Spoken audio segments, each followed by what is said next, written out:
The period between 1933 and 1945 represents one of the most dramatic and complex transformations in the modern history of German women, a time in which gender roles were reshaped, manipulated, intensified, and ultimately fractured by the pressures of ideology, dictatorship, and total war. When the National Socialist regime came to power in 1933, it inherited a society still marked by the social upheavals of World War I, the economic instability of the Weimar Republic, and shifting discourses on women's work, rights, and citizenship. The Nazis brought with them a rigid and deeply ideological program that sought to reorganize every aspect of social life according to racial, political, and biological doctrines. Women, in the eyes of the regime, were to become the biological and moral foundation of the national community, bearers of children, guardians of the household, and transmitters of ideological values. Yet this seemingly limited and traditional vision concealed a far more dynamic and contradictory reality. The years that followed would reveal how ideology and necessity collided, how women both conformed to and resisted the expectations placed upon them, and how the pressures of war transformed their roles in ways the Nazi leadership had never intended. Initially, the regime celebrated domesticity and motherhood as the highest calling for German women. Propaganda emphasized the sanctity of the family, the moral importance of childbearing, and the virtues of self-sacrifice within the private sphere. Policies such as marriage loans, tax incentives, awards for large families, and restrictions on female employment were designed to direct women's aspirations away from professional careers and toward domestic life. Teaching, medicine, law, and civil service, fields in which women had made advances during the Weimar years, were curtailed or closed off altogether, pushing women out of public life. But even in these early years, women's experiences varied widely, depending on class, region, religion, and race. Middle-class urban women often felt the impact of employment restrictions most acutely, while rural working women continued agricultural labor with little ideological interference. Jewish women, meanwhile, were increasingly excluded from society altogether, their rights stripped away, their roles defined solely by escalating persecution. Despite the regime's emphasis on domesticity, however, the realities of governing a rapidly modernizing state soon forced adjustments. Nazi ideology insisted that women belonged primarily in the home, yet the demands of economic expansion and rearmament meant the regime needed their labor. Women continued to work in agriculture, factories, domestic service, nursing, welfare programs, and administrative roles. Their contributions were indispensable to the functioning of the economy, even as official rhetoric persistently minimized their public importance. This tension between ideology and necessity would intensify dramatically after 1939. The outbreak of World War II transformed every aspect of women's lives, thrusting them into roles that contradicted the regime's earlier vision. As millions of men were drafted into military service, women were required to fill the resulting workforce gaps. Although Germany mobilized women less aggressively and later than other countries, by the mid-war years, female labor became essential in munitions factories, transportation networks, communications offices, agriculture, healthcare, and administrative departments. Many women encountered a new sense of autonomy and responsibility, even as they were subjected to long hours, hazardous conditions, and limited rights. The war also expanded women's involvement in state institutions beyond the domestic and social spheres.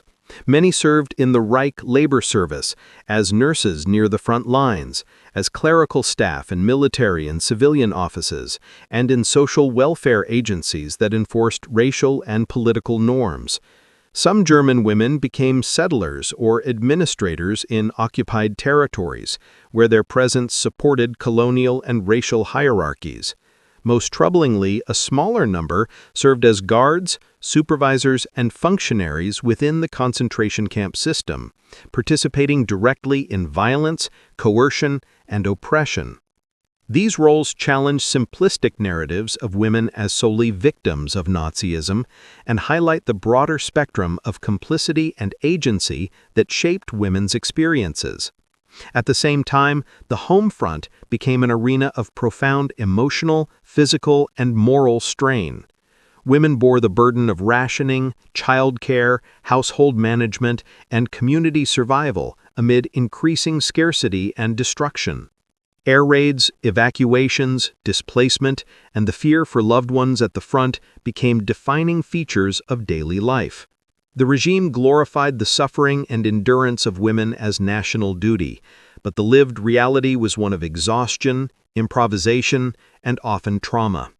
By 1943, as the war turned decisively against Germany, women became even more essential to maintaining a collapsing infrastructure.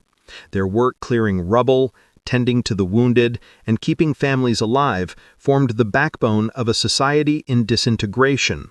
When Germany finally fell in 1945, women were left not only with the physical devastation of cities and the psychological toll of years of total war, but also with the legacy of navigating their roles within a criminal state. The immediate post-war years brought new hardships: sexual violence, shortages, displacement, and the burden of rebuilding from ruins. Yet they also opened the space for re-evaluating women's roles in society. In both East and West Germany, women became central participants in Reconstruction, though the ideological frameworks of the two emerging states shaped their futures differently.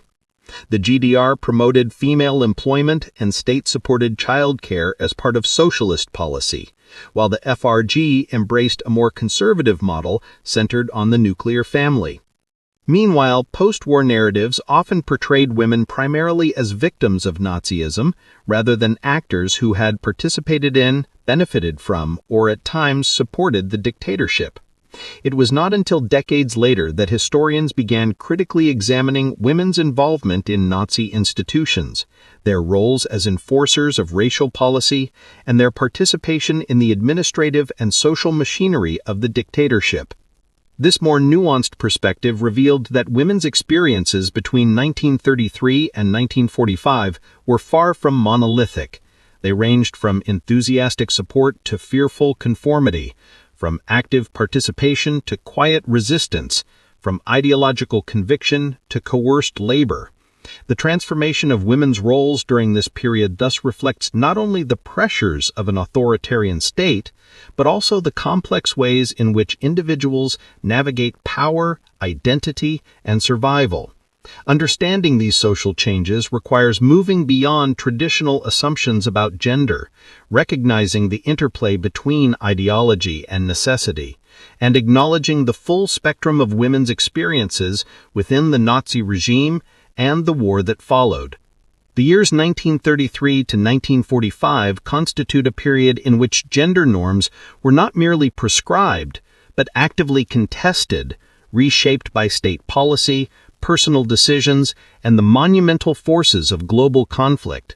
Examining this era offers crucial insights into the relationship between gender and power, the dynamics of social transformation under dictatorship, and the enduring legacy of one of history's most devastating conflicts. Under National Socialism, women occupied a paradoxical position at the heart of the regime's ideological vision. Nazi doctrine portrayed women as guardians of race, morality, and domestic stability, yet simultaneously expected them to serve the expansive aims of the state. Ideology framed womanhood through the triad of Kinder, Küche, Kirche, children, kitchen, church, casting female identity as biologically determined and socially indispensable. The regime mobilized femininity as both a cultural symbol and a practical tool, using motherhood, domestic labor, and moral influence to advance racial policy and national renewal. Women were imagined not as political actors, but as biological contributors to the Volksgemeinschaft, the people's community. This elevation of maternal identity masked the deeper authoritarian control the regime exerted over their bodies, labor, and social opportunities. Even before the war, a complex web of education, propaganda, and policy portrayed the ideal German woman as selfless, racially pure, and devoted entirely to family and nation. Yet beneath the ideological surface lay lived experiences that were far more diverse, complicated, and resistant to rigid definition. The ideological training delivered through schools and women's organizations reinforced the belief that biology dictated destiny, embedding racial thinking into everyday life and shaping expectations for girls from early childhood. Propaganda emphasized harmony between women's domestic responsibilities and the goals of the authoritarian state, presenting motherhood as an act of patriotic sacrifice rather than a personal or familial choice. The regime relied heavily on visual culture, posters, films, and mass rallies to depict women as serene bearers of cultural purity, contrasting them with imagined outsiders who threatened the moral fabric of the nation. Nazi theorists framed femininity as a stabilizing force in a time of rapid political transformation, using traditional imagery to legitimize a radically modern and violent political project. Women's organizations, particularly the National Socialist Women's League, became instruments for disseminating ideological expectations, offering training programs designed to cultivate obedience, self-discipline, and racial awareness. The rhetoric of sacrifice positioned women as essential participants in national struggle, even as the regime denied them substantive political rights or representation. Central to Nazi ideology was the belief that women's bodies served the future of the nation, informing policies on marriage, fertility, and racial purity.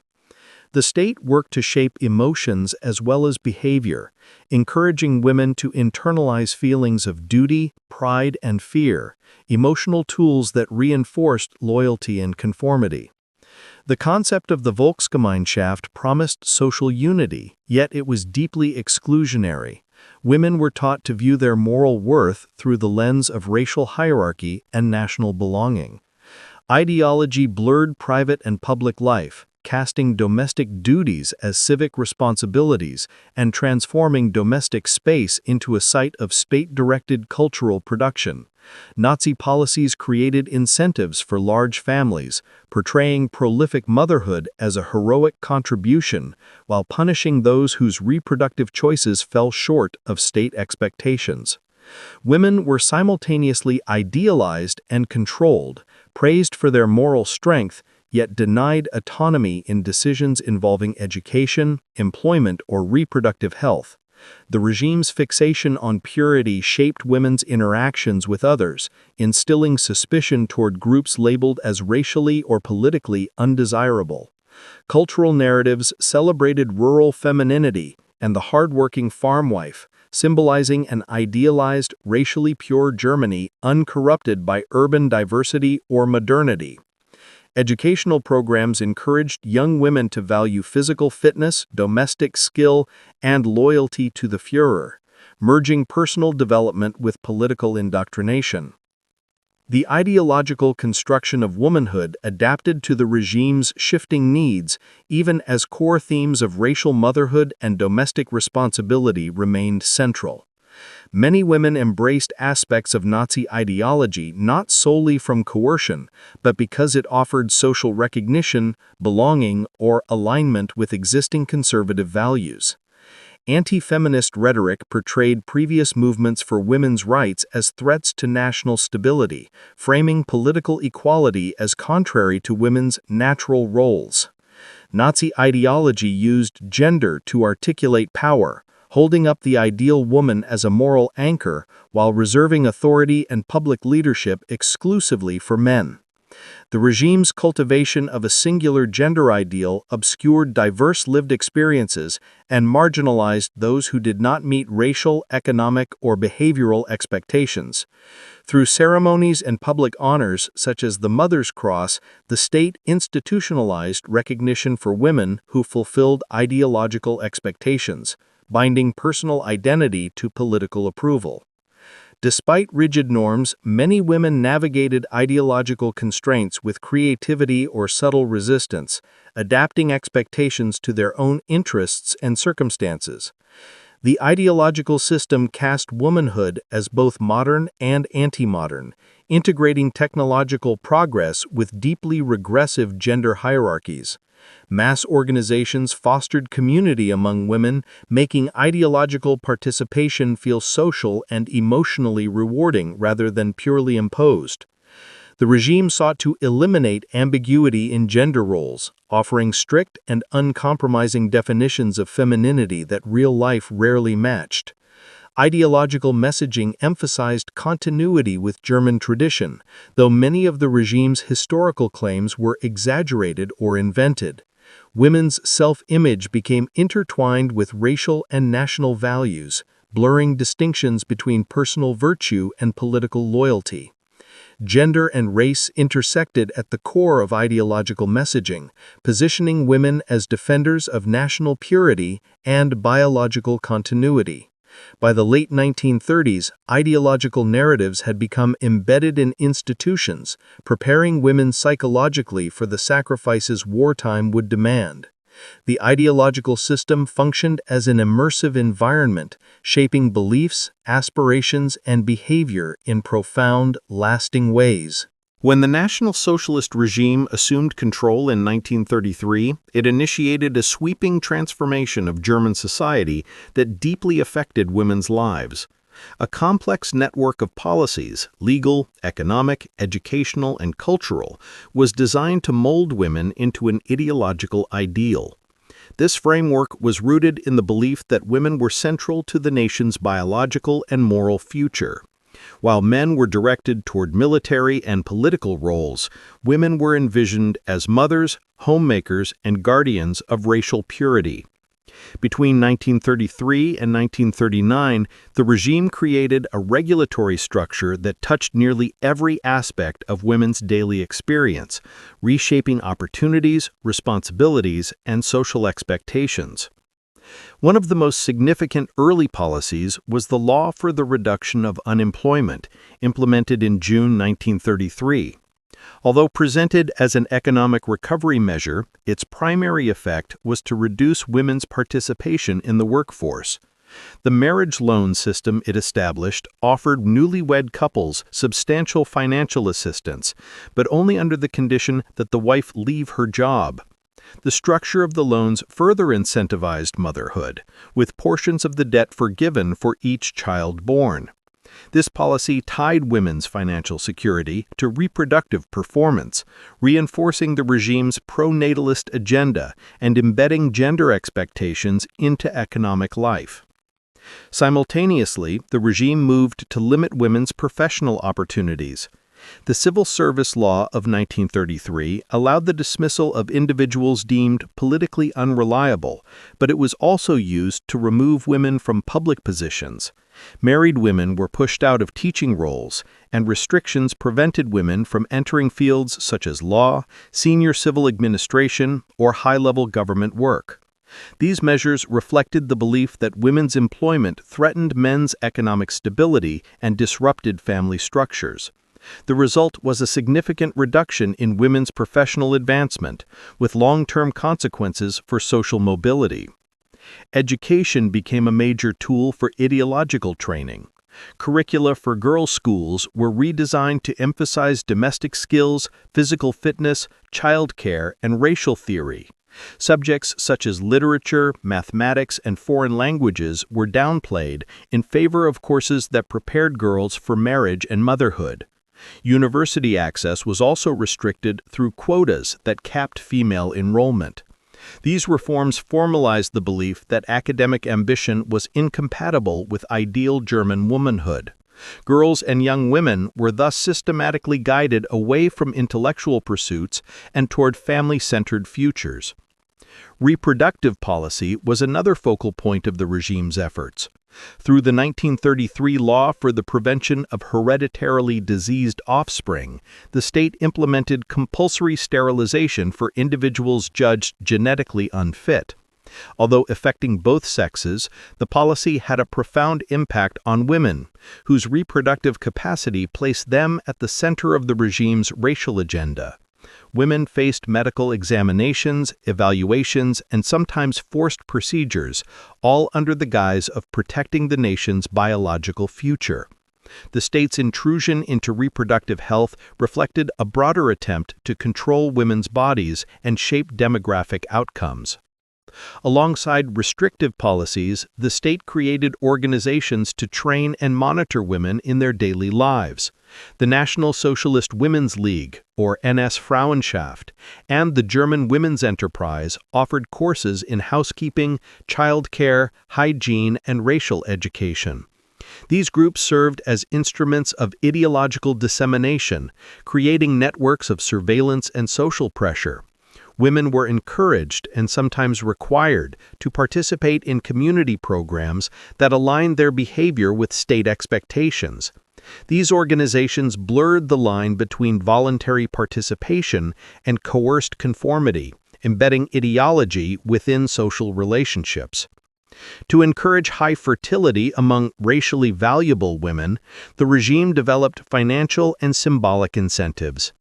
Tax benefits for large families, maternity subsidies, and state-funded prenatal care were presented as supportive measures but functioned as tools of social engineering. The Mother's Cross, awarded annually to women with large families, elevated prolific motherhood into a celebrated civic achievement. These incentives reinforced the message that a woman's primary duty was to produce children for the nation, and they helped create a culture in which reproductive performance was publicly monitored and rewarded. Despite removing women from many forms of professional employment, the regime promoted female participation in areas such as social welfare, agriculture, and voluntary labor. Welfare work allowed the state to extend its influence into local communities, while agricultural programs addressed labor shortages in rural areas. These roles offered opportunities for women to engage in public life, but only within ideologically approved boundaries. Their contributions were framed not as independent achievements, but as supportive efforts that sustained the broader goals of the regime. By 1939, the cumulative impact of these policies had reshaped the contours of women's lives. Opportunities for professional and academic advancement were sharply limited, while expectations for domestic performance and reproductive contribution intensified. Many women conformed to these expectations willingly, seeing them as aligned with traditional values or as opportunities for social status. Others adapted pragmatically, navigating constraints while attempting to preserve personal aspirations. Still others resisted through small acts of non-compliance or by pursuing careers in fields that remained open to them. What emerged was a complex landscape in which ideology, policy, and individual agency interacted in dynamic ways. The years from 1933 to 1939 thus formed the foundation for the more dramatic shifts that would occur during wartime. The regime had built a framework that defined women's identities in terms of domesticity, motherhood, and racial responsibility. This framework was both restrictive and mobilizing, simultaneously limiting women's autonomy while preparing them for the social and economic demands of a nation moving toward war.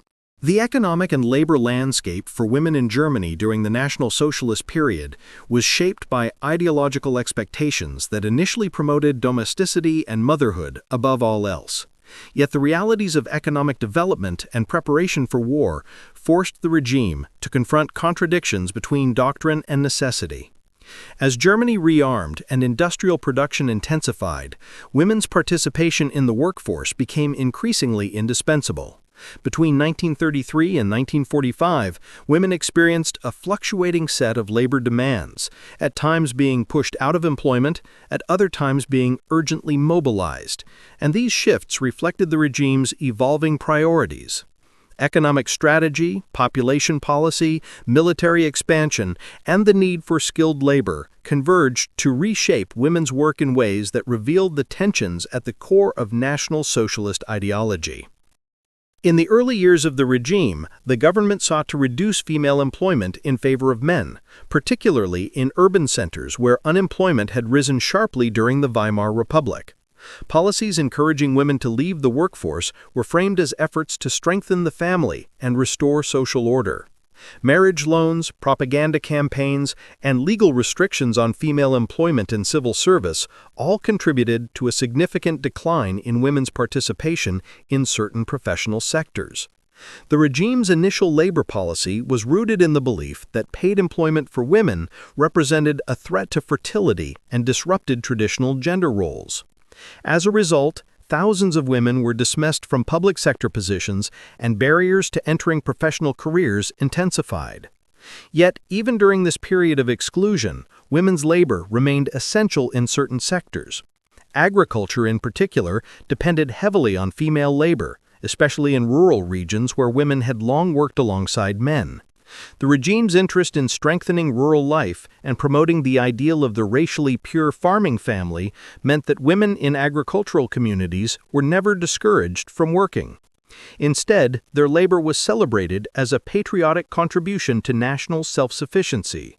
This resulted in a striking contradiction.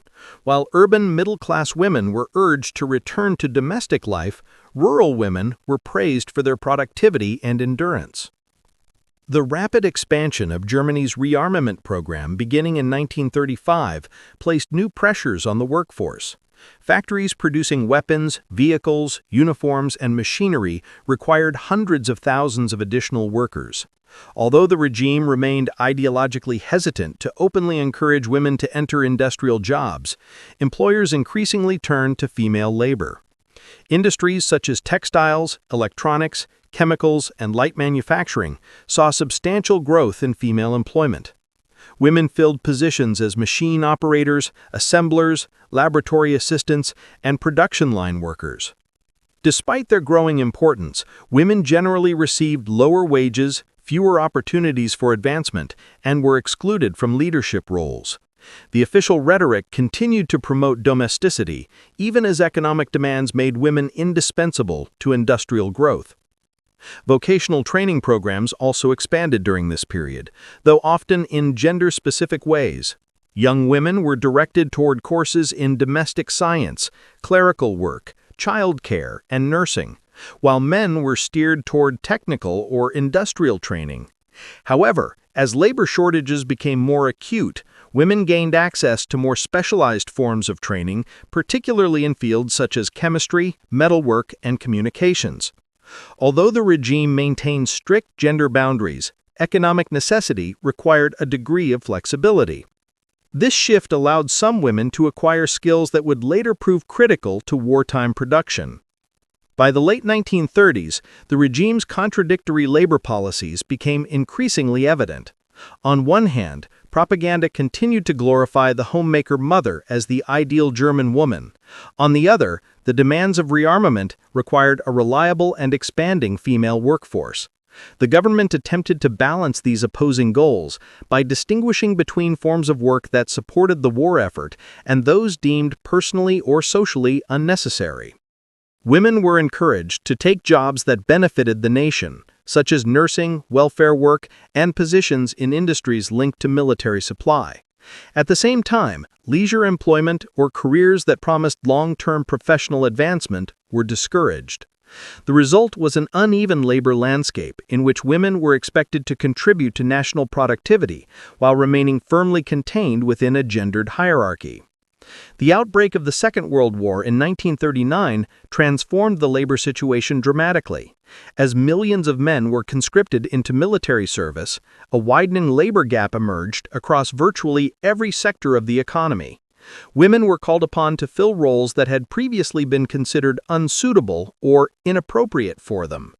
Despite earlier resistance to the idea of female industrial workers, the regime now encouraged women to take positions in munitions factories, transportation networks, administrative offices, and technical departments. Recruitment campaigns emphasized duty, sacrifice, and national survival, framing female labor as a temporary necessity that did not undermine traditional gender roles. Nevertheless, these changes marked a significant departure from the policies of the 1930s. At the same time, the exploitation of foreign forced labor and concentration camp prisoners became a central feature of the wartime economy. The presence of these coerced laborers shaped the experiences of German women workers in complex ways. In some factories, German women worked alongside forced laborers, occupying supervisory or administrative positions. This dynamic reinforced racial hierarchies and provided German women with opportunities for authority that were otherwise uncommon in a male-dominated system. In other cases, the use of forced labor reduced the pressure to integrate German women into heavy industry. These overlapping labor systems revealed the racialized logic that underpinned the wartime economy and highlighted the ways in which gender and race intersected in the workforce. Throughout this period, working conditions for women varied widely depending on location, industry, and social class. Women in clerical or administrative roles often enjoyed stable conditions and predictable hours, though their pay remained lower than that of their male counterparts. Industrial workers faced demanding physical labor, long shifts, and exposure to hazardous materials, especially in munitions factories. Agricultural workers continued to endure physically exhausting labor with minimal recognition. Despite these challenges, many women found a sense of purpose and independence through work, particularly those who gained new skills or entered professions previously closed to them. For some, wartime employment offered an unprecedented degree of autonomy, even as it remained shaped by state control. By the final years of the war, women had become an essential component of Germany's labor force. The regime's shifting economic policies, initially restrictive, later expansionary, reflected the contradictions between ideological ideals and practical demands. While National Socialist doctrine emphasized women's domestic roles, economic necessity continually pushed them into public life. This tension defined the labor landscape throughout the period and left lasting impacts on women's social and economic status. The experiences of female workers during this time revealed not only the adaptability of women in the face of rapidly changing conditions, but also the extent to which the regime relied on their labor, even as it tried to deny them equality or long-term professional opportunity. The outbreak of war in 1939 initiated a dramatic transformation in the lives of German women. The National Socialist regime, which had long emphasized domesticity and motherhood as the core of womanhood, could no longer sustain its pre-war ideological boundaries. The war effort required unprecedented mobilization of labor, skills, and emotional resilience. As men were absorbed into the military, the gaps they left behind in factories, farms, offices, and community services had to be filled. Women, previously encouraged to retreat from wage labor, were now urgently needed to sustain the economy, care for families, and ensure the smooth functioning of a society at war. This shift was framed as a temporary measure, a patriotic duty, rather than a revision of gender ideology. Yet the reality of wartime necessity profoundly reshaped women's daily roles, their opportunities, and their relationship to the state. The regime's mobilization strategies fluctuated in pace and intensity. Initially, officials hesitated to conscript women directly into industrial and public service work, seeking instead to rely on voluntary participation. The Nazis were wary of appearing to replicate the British strategy of widespread female mobilization, which they portrayed as social degeneration. However, as the war expanded and labor shortages intensified, the government implemented increasingly coercive measures. Registration requirements, labor drafts, and mandatory service in specific industries became common. Even so, Germany mobilized women later and less comprehensively than many other belligerent nations. The persistence of ideological constraints meant that female labor was always framed as auxiliary, temporary, and fundamentally different from men's. One of the most substantial wartime shifts occurred in industrial labor. Munitions factories, aircraft assembly plants, communication centers, and chemical facilities all expanded dramatically during the war. Women formed a vital component of these industries, taking on roles that had once been strictly reserved for men. In some cases, they operated complex machinery, worked with volatile materials, or handled precision tasks that required extensive training. Although many women experienced these new responsibilities as both empowering and physically demanding, they still faced significant wage disparities and limited upward mobility. Supervisory positions and technical leadership roles remained overwhelmingly male, revealing the persistent boundaries imposed by gender ideology even at the height of wartime necessity. Beyond industrial work, the war also redefined women's involvement in state institutions. The Reich Labor Service for Women, Reich Arbeits der Weiblichen Jugenddienst, RADWJ, became a central mechanism for mobilization. Young women completed compulsory service, often in agricultural or domestic support roles. As the war progressed, assignments expanded to include administrative work, clerical tasks for the military, and positions in welfare organizations. Similarly, the National Socialist Women's League intensified its activities, organizing childcare programs, food distribution, and training sessions. These organizations framed women's labor as an extension of motherhood and community duty, seeking to preserve ideological continuity even as the realities of total war demanded broader participation. In occupied territories, German women served in a variety of roles that extended well beyond traditional domestic functions. Some worked as administrators, teachers, nurses, or communications officers. Others participated in colonial settlement initiatives where they were expected to embody and transmit German cultural and racial values. The presence of German women in these regions contributed to the normalization of occupation policies and, in some cases, to the implementation of oppressive measures. Their involvement revealed the complex intersection of gender, race, and imperial ambition. Female nurses, for example, were sometimes stationed at military hospitals near the front, while secretaries and communication staff played critical roles in maintaining the logistics of occupation authorities. Even though these roles did not involve direct combat, they were nevertheless essential components of the broader machinery of war. One of the darkest dimensions of this transformation involved the participation of certain German women in the concentration camp system. Female guards, Aufseherinnen, were trained and deployed in camps across the expanding Nazi Empire, especially in women's facilities such as Ravensbrück, but also in mixed or satellite camps.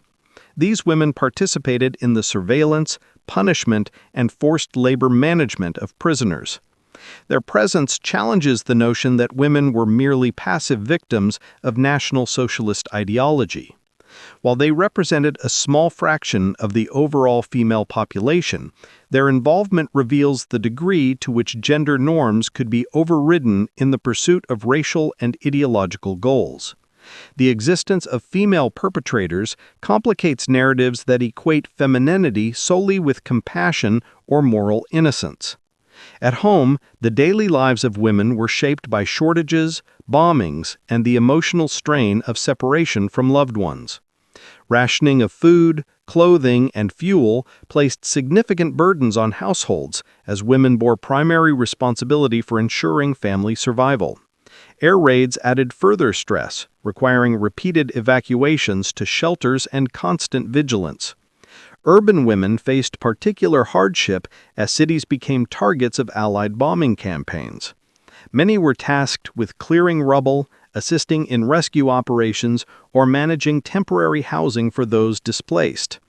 The destruction of infrastructure and the loss of community support systems forced women to adapt rapidly and inventively in order to maintain some semblance of normal life. Motherhood, long idealized by the regime, took on new dimensions during the war. The state intensified incentives to encourage childbirth among racially desirable women, even as the practical realities of wartime made raising children increasingly difficult. Programs offering maternity benefits, childcare assistance, and state-sponsored support expanded. However, mothers of soldiers also bore the emotional burden of uncertainty and loss. The constant flow of casualties created a culture of grief that permeated households across the country. Women were expected to remain stoic and patriotic, presenting their sacrifices as contributions to the national struggle. Public propaganda glorified the image of the brave, enduring German mother, even as many women privately grappled with fear and despair. As the war turned decisively against Germany after 1942, the pressures on women intensified further. The collapse of labor supply, combined with the growing reliance on forced laborers and prisoners of war, created a deeply segmented workforce. German women sometimes supervised or worked beside coerced laborers under harsh and exploitative conditions.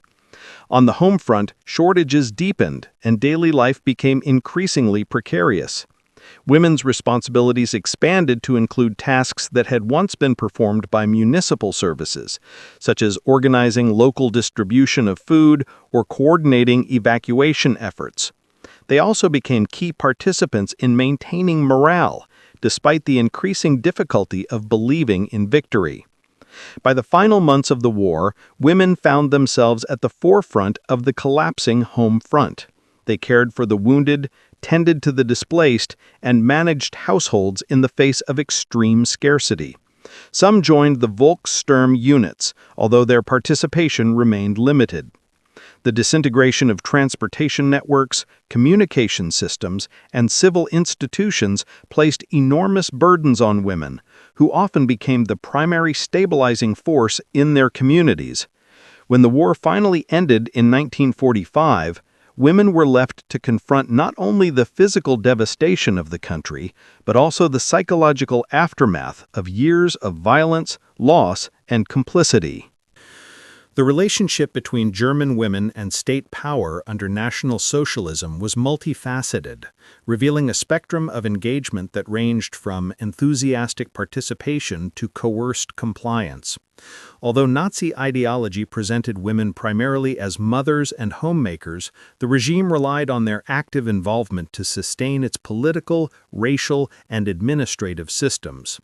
Women interacted with state power both as subjects and as agents, shaping and being shaped by the institutions that governed everyday life. Their complicity cannot be understood solely through the lens of coercion or propaganda. Rather, it emerged through opportunities, incentives, fears, ambitions, and the structural pressures that defined life under a totalitarian regime. One of the principal arenas of women's participation was the extensive network of Nazi social organizations. The National Socialist Women's League, or NS-Frauenschaft, played a central role in disseminating ideology, coordinating community programs, and preparing women for roles deemed essential to the regime. Members engaged in activities such as organizing food drives, providing wartime support for soldiers' families, and promoting health and racial policies. For many women, participation in these organizations offered a sense of purpose, community, and social prestige. Yet these seemingly benign activities were infused with ideological significance, reinforcing state priorities and normalizing exclusionary practices. The Reich-Mutterschulung further illustrates the regime's strategy of embedding ideology into everyday life. Through courses, seminars, and home visits, women were trained in childcare, housekeeping, and racial hygiene. These programs framed motherhood as a patriotic duty and linked domestic labor to national survival. While some women found value in the practical instruction offered, the program also served as a mechanism of ideological control. By shaping their worldview, the state turned women into transmitters of its values, ensuring that racial and political norms were reproduced within the household. Women also played significant roles in welfare and social work. Organizations such as the National Socialist People's Welfare, or NSV, depended heavily on female volunteers and employees. These women assessed families, distributed aid, supervised children, and maintained community records. Although much of this work resembled traditional caregiving, it was also deeply political. Welfare decisions were informed by racial and eugenic criteria, and women who worked in these positions often enforced policies that marginalized Jews, Roma, people with disabilities, and others deemed undesirable. Their participation in these bureaucratic systems contributed to the expansion and normalization of exclusionary state practices. Another dimension of complicity emerged through women's roles in the expanding administrative bureaucracy. As secretaries, clerks, stenographers, and communications officers, women became essential to the daily functioning of ministries, local government offices, policing agencies, and even military headquarters. Their tasks, typing reports, tracking population data, organizing transportation schedules, or managing correspondence, were indispensable to the implementation of state policies. While many of these women may not have fully understood the implications of their work, their labor enabled the administrative efficiency that underpinned surveillance, deportations, and wartime logistics. Bureaucratic participation demonstrated how ordinary tasks could support extraordinary violence. The involvement of women in the racial state was not limited to administrative roles. Some became active participants in the enforcement of racial policies. Midwives and nurses, for example, implemented eugenic measures through forced sterilization programs and by identifying infants with disabilities for institutionalization. Their professional authority lent legitimacy to policies that targeted vulnerable populations. Female social workers similarly contributed to the identification and persecution of families considered racially or socially unfit. These women wielded power through everyday interactions, shaping the lives and often the suffering of those subjected to their assessments. A more overt form of complicity was seen in the participation of women in the concentration camp system. Female guards, known as Aryan, were trained to discipline prisoners, supervise forced labor, and enforce camp regulations. Their presence challenges assumptions about gender and violence, revealing how ordinary women could adapt to and perpetuate extreme brutality. Although they represented a small minority of the female population, their participation reflects the regime's willingness to override traditional gender norms when it served ideological or administrative needs. Moreover, their actions exposed the diverse ways in which women could become perpetrators within the machinery of oppression. Even beyond formal roles in state institutions, women contributed to the maintenance of the regime through social conformity and the policing of community norms. Gossip, denunciations, and informal surveillance were common features of life under Nazi socialism. Women, who often occupied central roles in neighborhoods and families, participated actively in these practices. Denunciations made to local authorities could result in investigations, arrests, or persecution. While motivations ranged from ideological conviction to personal grievances, these actions reinforced the power of the state and expanded its reach into private life. At the same time, the extent of agency and coercion varied widely. Many women joined Nazi organizations willingly, seeing them as opportunities for education, social mobility, or community influence. Others felt pressured by social expectations, economic concerns, or the desire to protect their families. Still others were drawn in by the promise of belonging to a national community that celebrated their roles and identities. The complexity of their participation reflects the multifaceted ways individuals navigated authoritarian systems. Not all women were ardent supporters of the regime, but many found ways to adapt and sometimes thrive within its structures. By examining women's interactions with state power, it becomes clear that their roles cannot be reduced to passive victims or heroic resistors. Women occupied a wide spectrum of positions within the Nazi state, from enthusiastic supporters to reluctant participants to active perpetrators. Their complicity was shaped by ideology, opportunity, coercion, and social pressure. Understanding this complexity is essential to comprehending how the regime sustained itself and how ordinary people became enmeshed in extraordinary systems of power. The experiences of women reveal not only the reach of the state, but also the ways in which it relied on civilian collaboration to carry out its political and racial agenda. The collapse of the Third Reich in 1945 marked a profound turning point in the lives of German women. After more than a decade of living under Nazi ideology and 6 years of total war, women emerged into a world defined by defeat, devastation, and uncertainty. Cities lay in ruins, millions of men were dead or missing, and the basic structures of daily life had broken down. Women shouldered the immediate burdens of survival, reconstruction, and caretaking, often becoming the primary stabilizing force within their families and communities. Yet the end of the war also initiated a period of reevaluation and reinterpretation of women's roles, both within German society and in broader historical narratives. The immediate aftermath was characterized by chaos, scarcity, and trauma, but it also opened the space for new social dynamics to emerge. In the final weeks of the war, women faced extreme hardships as the front lines moved into German territory. The disintegration of military defenses left civilians exposed to violence, displacement, and the collapse of public order.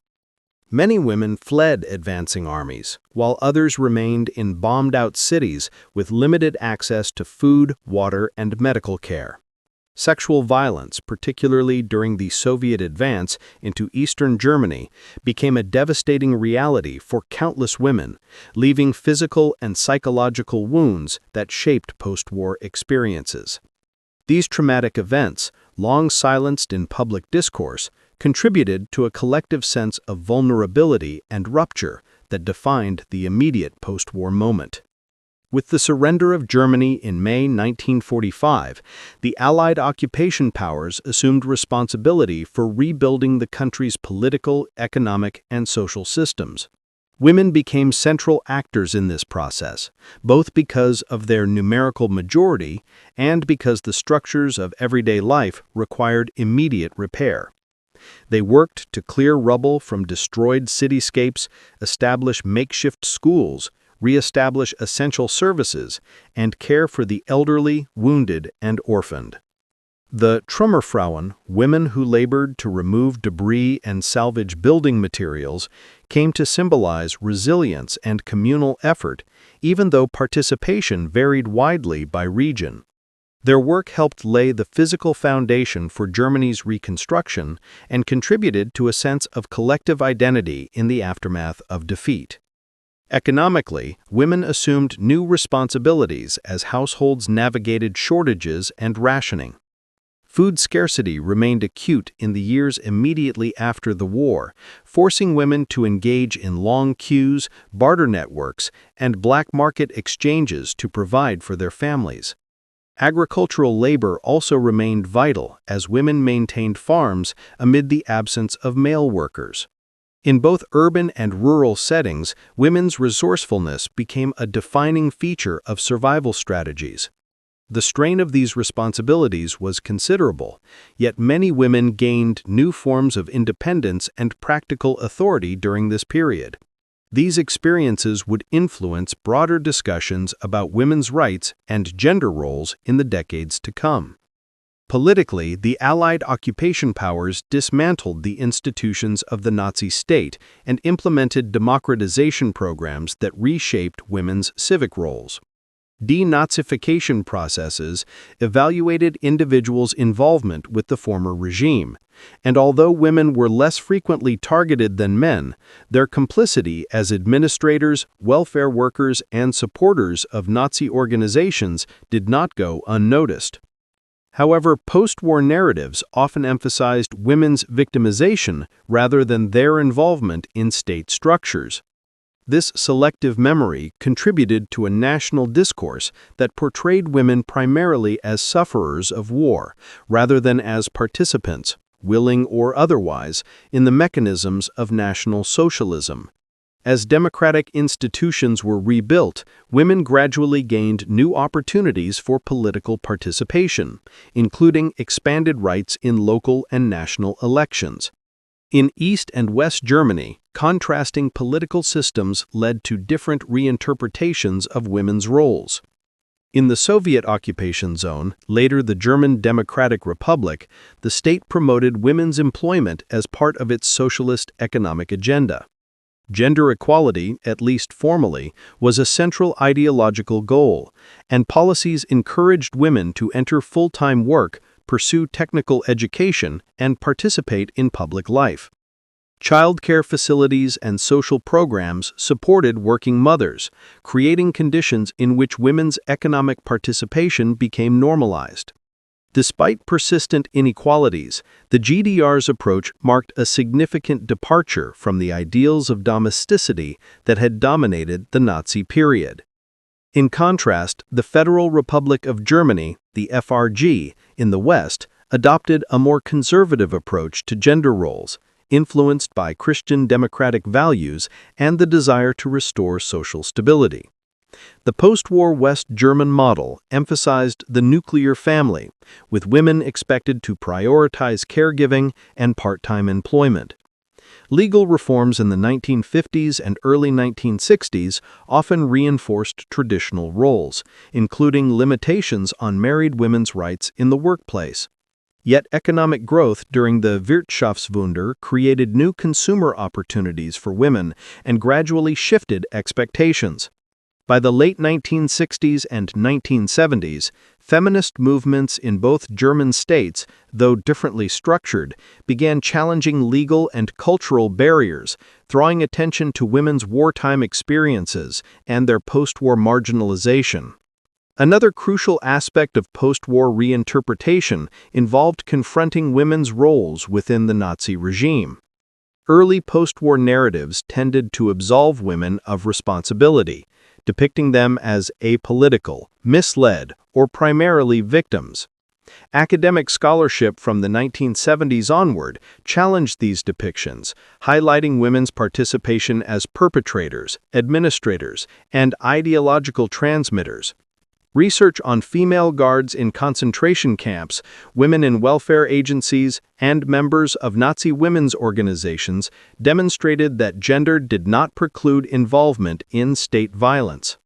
These studies reshaped historical understanding by revealing the complexity of women's actions and the need to analyze gender within systems of power rather than apart from them. Meanwhile, personal memories and oral histories complicated simplistic portrayals of women's experiences. Many women described conflicting emotions: relief at the end of war, guilt over complicity or silence, grief for lost family members, and struggles with trauma. The tension between public narratives of victimhood and private memories of participation created a fragmented memory landscape. This complexity influenced the development of post-war German identity, as debates over responsibility, memory, and collective guilt became central to public discourse.